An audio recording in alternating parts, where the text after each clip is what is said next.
je choisis le numéro 1 du devoir maison numéro 2. C'est un exercice sur les suites et c'est surtout la dernière question qui n'avait pas été bien réussie, une question concernant un algorithme. Alors je réexplique un petit peu de quoi il était question, hein. Un biologiste qui s'intéresse à l'évolution de la population d'une espèce animale sur une île. Au début de l'année 2020, on a 600 individus dans cette population. On considère que l'espèce sera menacée d'extinction sur cette île si sa population devient inférieure ou égale à 20 individus. Alors, on modélise le nombre d'individus par une suite définie par une formule de récurrence, hein.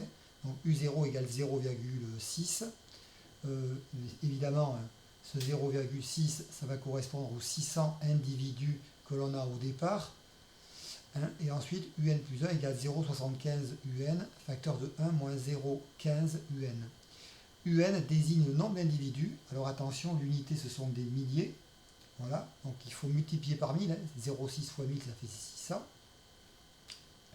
Et c'est le nombre d'individus au bout de l'année 2020 plus N. Donc U0, c'est le nombre d'individus l'année 2020. Alors, toutes les premières questions là, elles ont été faites plus ou moins correctement par les élèves. Étude d'une fonction, ensuite monotonie de la fonction, son tableau de variation, résoudre une petite équation f de x égale x là, sur l'intervalle 0,1, une équation du second degré. Ensuite, on démontre par récurrence. Alors ça, c'était la question très très importante, hein. Beaucoup l'avaient bien faite, mais certains n'avaient pas bien repris ce qui avait été fait dans un exercice antérieur. Là. On montre par récurrence que pour tout antinaturel n, 0 inférieur ou égal à un plus 1, inférieur ou égal à un, inférieur ou égal à 1. En fait, tout ça, ça prouve tout simplement que la suite, elle est minorée par 0, elle est majorée par 1, et puis comme un plus 1 est inférieur ou égal à un pour tout antinaturel n, la suite un, elle est décroissante. Et il y a un théorème qui s'appelle le théorème de convergence monotone, qui dit que si une suite est décroissante et minorée, donc ici elle est décroissante et minorée par 0, alors elle converge vers un réel petit l. Voilà. Et en fait, le but de la question petit c ici, c'était de montrer que la limite de la suite c'était 0, sans trop s'éterniser sur la méthode. Ça sera repris ultérieurement dans un cours, dans le dernier chapitre sur les suites. Alors, la question 5, très intéressante, est le biologiste, très classique aussi au bac. Le biologiste a l'intuition que cette espèce sera tôt ou tard menacée d'extinction. Le biologiste a programmé en langage Python la fonction menace, hein, qui permet on va voir, de faire certainement des simulations sur le nombre d'individus dans la population telle ou telle année. Alors, si on regarde donc déjà, si on regarde la fonction menace, il y a entre parenthèses ici, donc on met def menace et entre parenthèses, et dans la parenthèse, vous n'avez rien du tout ici. Ça veut dire que c'est une fonction qui n'a pas de paramètres. D'accord ? Ça veut dire qu'en fait, on ne rentre pas une valeur de n, on ne rentre pas un entier. On aurait pu demander de calculer par exemple le nombre d'individus telle ou telle année. Donc là, il aurait fallu mettre def nombre d'individus telle année. Donc ici, il n'y a pas de paramètres à rentrer. Donc, en fait, c'est une fonction qui pourrait ne pas être utilisée aussi en Python, hein.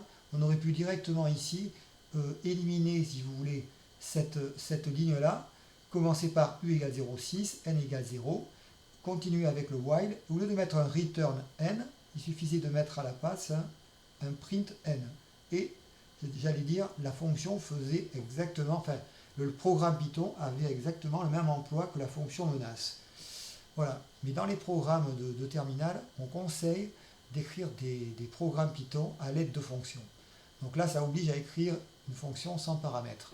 Alors, qu'est-ce qu'on a au départ ici? On a u égale 0,6, n égale à 0. En fait, c'est tout simplement ici pour traduire que U0, le nombre d'individus et la première année, en 2020, est égal à 600. Donc en fait, ici, c'est ce qu'on appelle l'initialisation. Un petit peu comme on fait avec une démonstration par récurrence. Ensuite, on a une boucle while. Donc, vous savez qu'une boucle while, c'est une boucle pour laquelle on ne sait pas au départ quand est-ce qu'elle va s'arrêter. Et donc là, on va avoir une condition, hein. On a une condition de passage dans la boucle, c'est que tant que U est strictement supérieur à 0,02, eh bien on va calculer U, on va dire que U va prendre la valeur 0,75 fois U, facteur de 1 moins 0,15 U. Donc on voit bien que cette formule, c'est exactement la même que UN plus 1 égale 0,75 fois UN fois 1 moins 0,15 UN. Donc ça, c'est la version Python de la formule de récurrence de la suite que l'on a ici. Donc qu'est-ce qu'elle fait cette formule? Elle permet de calculer un terme de la suite à partir du précédent. Voilà, U se calcule ici, le U qui est à gauche, c'est le nouveau U qui se calcule à partir du U précédent. Et comme on a commencé à U0, mais qu'est-ce qui va se faire? Qu'est-ce qui va se passer? Eh bien, le premier U qui va se calculer à l'intérieur de la boucle, ça va être U1. Évidemment, puisque n vaut 0 au départ, eh bien, lors du premier passage dans la boucle, eh bien, n va valoir la valeur 0 plus 1, puisque n prend la valeur 0 plus 1. Et alors, quand est-ce qu'on passe dans la boucle? On passe dans la boucle lorsque U est strictement supérieur à 0,02. Autrement dit, on est amené à faire quoi? En fait, on va calculer les termes de la suite tant qu'ils sont supérieurs à 0,02. Alors attention, il faut se mettre dans la bonne unité, c'est 0,02 milliers, voilà, ce qui fait 20 personnes, 20 individus. Et en fait, on retrouve que tant que le nombre d'individus est strictement supérieur à 20, eh bien, on va calculer le nombre d'individus l'année suivante. Et en fait, quand est-ce qu'on va s'arrêter? On va s'arrêter lorsqu'on a ce qu'on appelle la condition d'arrêt.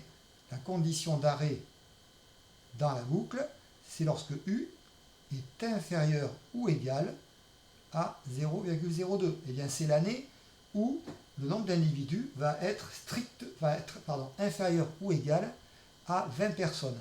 Et c'est exactement l'année où, en fait, on va se retrouver menacé par une extinction. Alors, pourquoi l'algorithme il fonctionne? Il fonctionne déjà parce que la suite elle est décroissante, ça a été démontré avant. Hein. Donc on part avec 600 individus et puis régulièrement le nombre d'individus diminue.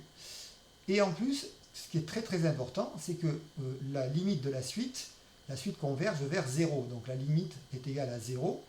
Et donc ça veut dire que forcément, à un moment, les termes de la suite, ce qu'ils vont faire, on peut faire un petit schéma comme ceci. On a 0 qui est là, on a ici 600. Qui est U0, et puis après ici on va avoir ici U1, U2. Ce qui va se passer, c'est que forcément on va pouvoir se retrouver avec des termes de la suite qui seront encore plus petits que 0,02. C'est-à-dire qu'on aura moins de 20 individus. Alors à partir de quel rang? Eh bien ce rang va être retourné ici, va être renvoyé par l'algorithme. L'algorithme va vous donner l'année à partir de laquelle le nombre d'individus sera inférieur ou égal à 20. On aura donc extinction. Voilà, alors le mieux c'était de faire tourner l'algorithme. Regardez ici, je l'ai déjà préprogrammé dans mon petit logiciel là, qui s'appelle Ali, un logiciel très commode aussi. C'est un peu comme une calculatrice Numworks, si vous voulez. Donc je l'ai tapé, alors j'ai juste rajouté une ligne ici, c'est qu'en fait, à l'intérieur de la boucle, quand on calcule les termes de la suite, pour que vous compreniez mieux, j'affiche à chaque fois les termes de la suite qui vont être calculés. Alors ici, même ce que j'aurais pu faire, je vais le rajouter de suite. Hop, voilà. Je vais mettre un print U aussi à ce niveau-là. Regardez si c'est commode. Comme ça, je vais afficher aussi le premier terme de la suite. Alors, ce n'était pas nécessaire, puisque nous, ce qui nous intéresse, c'est de faire apparaître simplement la valeur de n à partir de laquelle le nombre d'individus est inférieur ou égal à 20.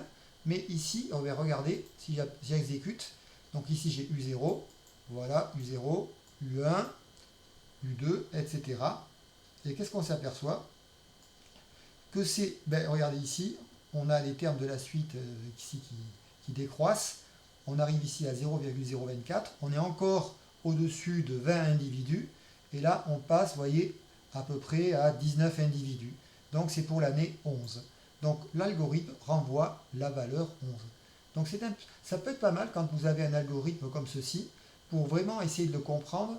Vous rajoutez des lignes qui vous permettent de faire apparaître, d'afficher les valeurs intermédiaires dans les boucles. Ça peut aider à comprendre l'algorithme si on est un petit peu perdu. Donc voilà pour cette petite vidéo.